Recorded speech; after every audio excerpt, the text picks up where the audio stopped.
Նա մտածել եմ իհարկե այս հարցի շուրջ եւ միայն 3 տարբերակ է իհայտ գալիս։ Առաջինը, եթե երկրի առաջնորդը գործակալ է, երկրորդ տարբերակը, եթե երկրի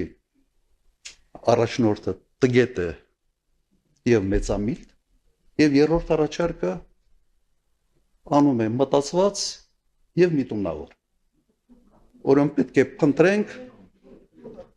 է փնտրենք շարժարիտներ, թե ինչի համար է սա արվում։ Ես փորձում եմ sense parts սխեմայով, parts կոնստրուկցիա կառուցելով մենք փորձենք հասկանալ թե ինչ է կատարվում։ Հիմա հերթով գործակալ լինելը ամբողջությամբ բացատրում է թե ինչի համար է սա արվում։ Բայց ես փաստեր չունեմ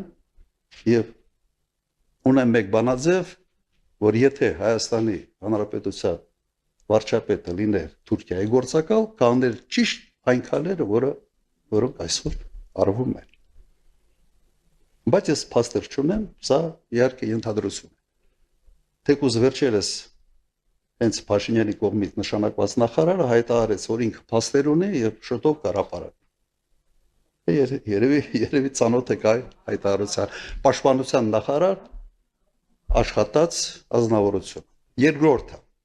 այնպես է ստացվել, օրինակ երկրի առաջնորդը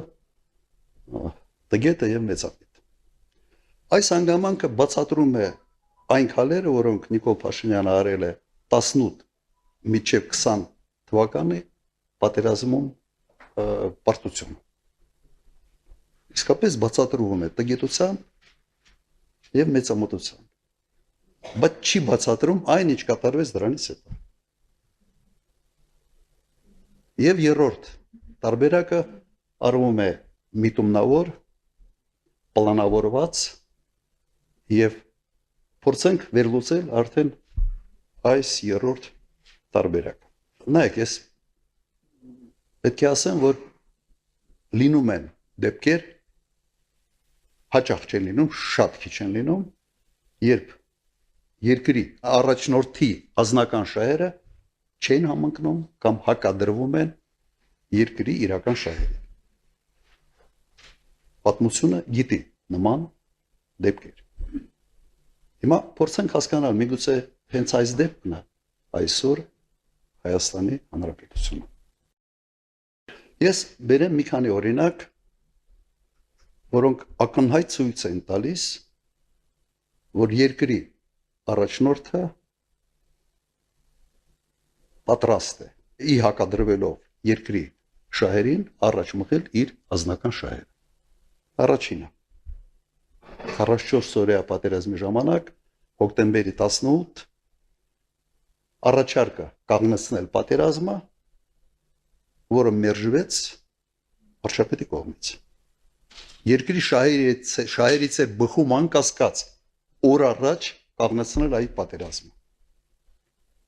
Պատերազմը չի կանգնեցրել մեկ պատճառով, որ իրեն դավաճան չասեն։ Երկրորդ դեպքը անմիջապես պարտվելուց հետո երկրի շահերից է բխում, որ պարտված ղեկավարը հրաժարական տա, հնարավորություն տա, պես մաքրվել է պարտությունից եւ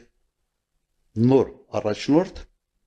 փորձի վերանորոգել այն խնդիրները, որոնք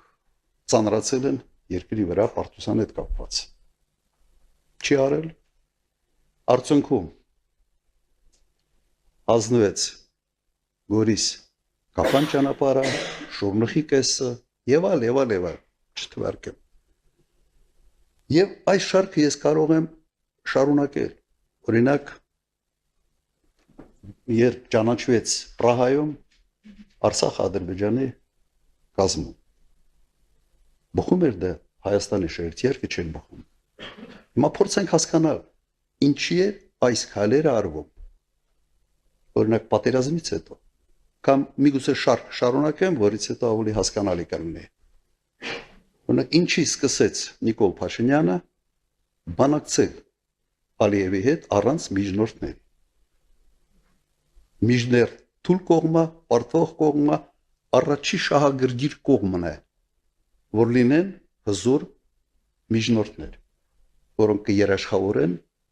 բանակցային գործընթացը եւ այդ գործընթացի արդյունքները։ Շարունակեմ այդ շարքը։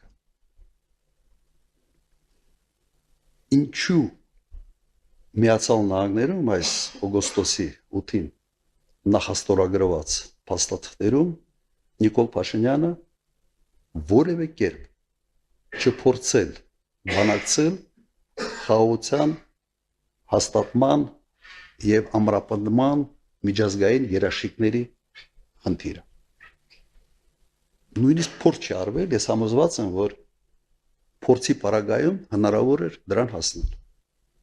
Հիմա փորձենք հասկանալ ինչն է միացնում այս բոլոր կետերը։ Մեկ բան։ Նիկոլ Փաշինյանին ձեռնտու է մի իրավիճակ, երբ Հայաստանը մշտական վտանգի առջև պետք է լինի նոր պատերազմ սկսելու հետ, եւ դա իրեն ձեռ է տալիս մեկ պատճառով։ Խաղաղությունը ուղիղ կապվի իր անձի հետ, իր անվան հետ, այլ ոչ թե ամուր միջազգային երաշխիքների հետ։ Իրեն ուղղակի պետք էր օդի ջրի պես, որ ժողովուրդը այնպիսի սարսափ եւ վախ ունենան եւ անդադար լինի այդ սարսափը եւ վախը, որ քվեարկությունների ժամանակ ասեն սա իսկապես պատոհաս է երկրի համար, բայց լավ ասա լինի կամ պատերազմ։ Սա դասական այն օրինակն է, երբ երկրի եւ ժողովրդի շահերը ուղղակի հակասության մեջ են երկրի առաջնորդի ազնական շահերի հետ։ Իր նպատակը իշխանություն պահելն է։ Իշխանություն պահելը